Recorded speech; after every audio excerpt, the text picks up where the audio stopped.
সামাজিক মাধ্যমে নির্মহলের মাহাত্ম্য তুলে ধরার আহ্বান জানিয়েছেন মুখ্যমন্ত্রী ডক্টর মানিক সাহা। মুখ্যমন্ত্রীর এই আহ্বান ছিল সর্বসাধারণের প্রতি। আজ মেলাঘরে নির্মহল জল উৎসবের সমাপ্তি দিনে বক্তব্য রাখতে গিয়েই এই আহ্বান মুখ্যমন্ত্রীর। এই নির্মহলকে নিয়ে আমাদের ত্রিপুরা সরকার অনেক চিন্তা ভাবনা করছে কিভাবে সমস্ত মানুষের কাছে এর প্রচার প্রসার করা যায়, তার ঐতিহ্যকে নিয়ে মানুষের কাছে পৌঁছানো যায়। আমার মনে হয় যত আমরা করছি তারপরও মনে হয় যে কম হচ্ছে। মানুষ অনেকে জানে না, অনেক জায়গায় যখন আলোচনা হয় এই নির্মহলকে নিয়ে অনেকেই জানে না। কিন্তু আমি এখানে যারা উপস্থিত আছেন, এখন তো আপনাদের হাতে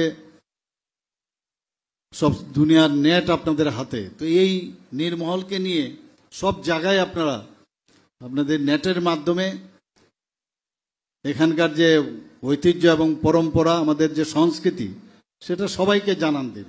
তাহলে মানুষ জানবে, বাইরের থেকে লোক এখানে প্রচুর পরিমাণে আসবে। তাতে করে আমাদের কিন্তু যে অর্থনৈতিকভাবে যে উন্নয়ন, সেটাও কিন্তু বাড়বে। এক তো আমাদের সম্পর্কে জানবে এবং আর্থসামাজিক উন্নয়নও কিন্তু আমাদের ত্রিপুরাবাসীর হবে। বিশেষ করে এই অঞ্চলে যারা বসবাসকারী, তাদের আর্থসামাজিক উন্নয়ন আরও বেশি হবে।